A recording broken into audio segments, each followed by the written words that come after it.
Oleh makake sakka dhufteef waan waaqayyo si godhe tooraan dubbadhu. Ani kanan dhufe waldaan koomul wangeelidha. Jiddu galeessa safaraa jechuudha. Akka gaxamii gara kana dhufe maqaan koo Caaltuu Qajeelan jedhama. Gara kana dhufe achumaani anan dhufeefillee dhukkuba wayin dhukkubsachaa ture. Sababa sanaafan gara kana dhufe sanaan booda gaafan gara kana dhufu waaqayyo karaa raajitiin ergaa wayinatti dubbatame ergaanis ergaa sadii ture. Akkas kan jedhudha utuma ni yaadinidha. Dhaatii hojjedhinaan jedhanii achumaan hojjedhe gaafan hojjedhu waaqayyo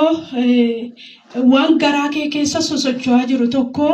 amma jalqabee waaqayyo sirraa dhaabeera sirraa rukuteera humna du'aatidha waaqayyo sirraa cabseera naan jedhanii amiin jedhe achi sanaan booda na fudhadhe battaluma sanatti galeetuman gaafan asii balbalayyuu na wajjin gadi hin baane wantichi battalumatti dhaabbate mee waaqayyoon na galateeffadha.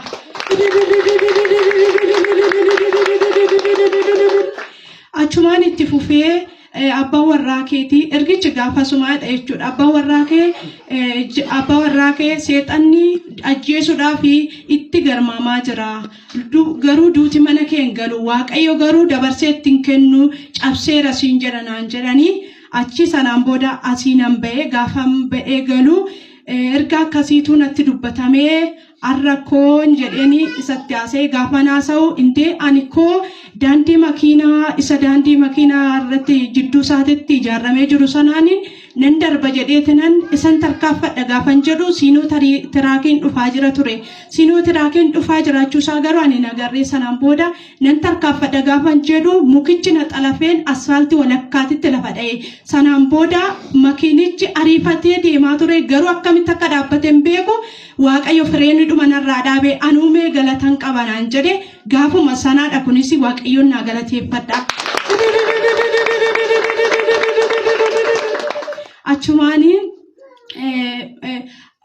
shaarbii ofirraa qaban ture shaarbii kee gadi buufadhu naan jedhanii achumaan shaarbii koo gadi buufadhe waaqayyo dhala mucaa siif laata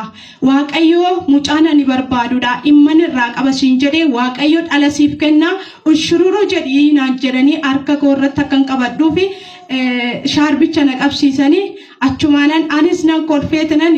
akkamitti kun ta'a waggaa 7 guutuu ta'eera garuu waaqayyoof immoo waan hundumtuu hin danda'ama waaqayyoof hin danda'amne tokko iyyuu hin jiru waan ta'eef maaliif hin taane reekinoo ammuma qabadhee galeera jedhee shaarbicha gixxam godheetinan qabadhe jidduutti garuu mameen ture sanaan booda humni waaqayyo akka danda'u dubbinni waaqayyos bakka kana akka jiru humni waaqayyo bakka kana akka jiru harka waaqayyo bakka kanatti baay'ee argee waan hin jiruuf nan amanee sanaan booda waaqayyoon galateeffachaa nan galee waaqayyos immoo mucaa dhiiraa kinoo akkana kana fakkaatu naaf laatee jechuudha waggaa 7tti. Isa tora gooftaan si haa eebbisu waggaa 7 qabdee turte. Waggaa 7 fannaa dhabee ture. Waggaa 7 waan dhabde mamdee turte. Mameen ture jidduutti mameeni achi sanaan booda maal kan hojjetu waaqayyoodha waan ta'eef humna bakka kana jiru immoo beeka waan ta'eef waaqayyo hin danda'a hin godha kanan jedhu nan amane jechuudha. Osuma namane sadeen saayyoo jechuudha. Sadeen iyyuu garuu gaafasuma kaasee ija narratti godhate jechuudha. Mee galateeffadhaa akka walitti buusaa. Achumaani amma kaa garaatti baadhee gaafa ji'a 8 ga'uu mucaan bakka dhiinni koo dhangala'e gaafa dhiinni koo dhangala'u nan dhukkubsadhe humnaa olin dhukkubsadhe sadarkaa du'aarran ga'ee bakka indee haniyootoon ergaa akkasii na keessa jiru hundu'a mucaan kunis hunduu ergaa kanas immoo of keessa hin qaba mucaan kun kan koomiti kan waaqayyoota naaf kenne ofiif jedhee na gargaara waaqayyo kanaafiyyuu ani duu jedheetanan amma torbee tokkootitti baay'ee gadiin taa'uu danda'e dhaabbadhu hin ciisu bakka waanan godhu qabu bakka inni kun dhangala'aa ture baay'ee ulfaataa ture ji'a 8tti jechuudha minaan bishaan hin jedhu achumaananii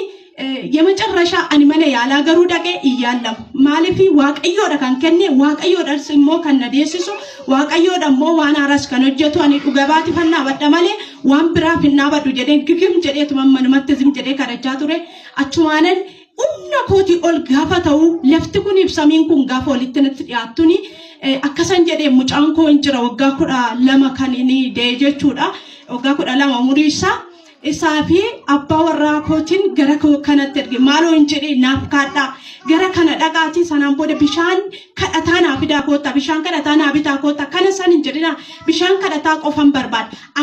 ani duu hin duu mucaan kunis hin duu garuu bishaan kana dafaa na biraan gaati bishaan kun na bira gahee ta'ee taana fayyina guddaan naaf hin ta'a mani yaalas dhaqee ani qarshiin baasu mani yaalas immoo waan biraa naan jedhu waan ta'eef ani oduu namaan dhagahu amma sa'aatii kanatti kan waaqayyoon dhagaati dafaa naaf fiigaan jedheeni isaanis akkan baqa dharangoone kaanii naa dhufan inni sodaachaa ture churchii kanaaf haaraadha dhufeen beeku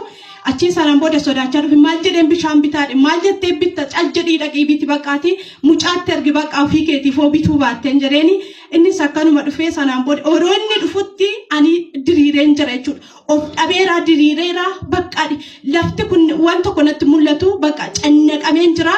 akkasi mucayyoon ani na bira teessu tokko buna danfisaa jirti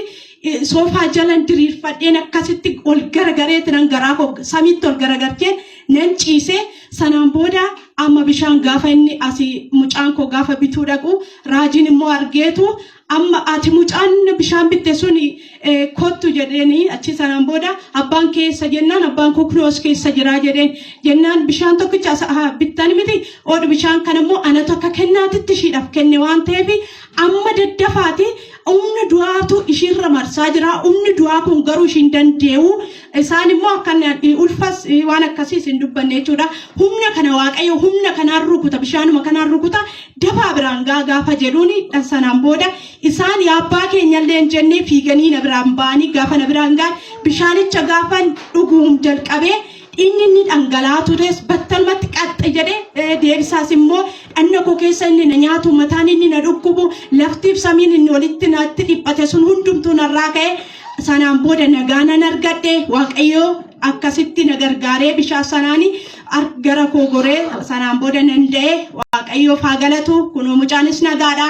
anis nagaadha waaqayyoo isa galataan nama dhaabu waaqayyoo isa nama gargaaru waaqayyoo isa humna namaaf ta'u maqaan waaqayyoo bara baraan kan eebbifame haa ta'u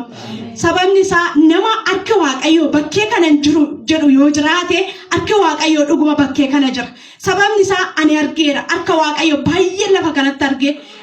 waaqayyo waan naaf godhe danuusaa waan dhugaa ba'es kanaan dura jira jechuudha garuu asii mitanii asitti kennaa asii jiru mul'ata as jiru dibata as jiru humna as jiru garuu fayyadamaan jira waaqayyo immoo humnaaf immoo karaa garagaraa immoo waaqayyoon bukkee bakka kana chachii kana akkan gargaaru waaqayyo na gargaara jedhee na mala maqaa waaqayyo kan eebbifame haa ta'u mee waaqayyoof galatanaaf galcha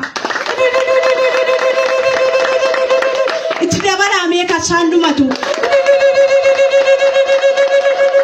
obboloota koo namni nagaa qabaatee fayyaa qabaatee gaafa walee galu waan salphaatti fakkaachuu danda'a garuu gargaarsi waaqayyo addaadha eegumsi waaqayyo addaadha araara isaa nu baay'ate jaalala isaatu nu baay'ate nuti gaarummaa qabaannee miti wayin immoo waan qajeelaa hojjennee miti wayin immoo waaqayyo sodaannee miti waaqayyo garuu ofii isaatiif araara isaa nu baay'isee jaalala isaa nu baay'isee gaarummaa isaatiin nu ilaalee nu baachaa oola nu danda'a oola kanaafiyyuu waaqayyoon galata jechuun nutti hin irratin waaqayyoon mee galateeffadha na gargaara jedhaati mee waaqayyoon kana naa eebbisa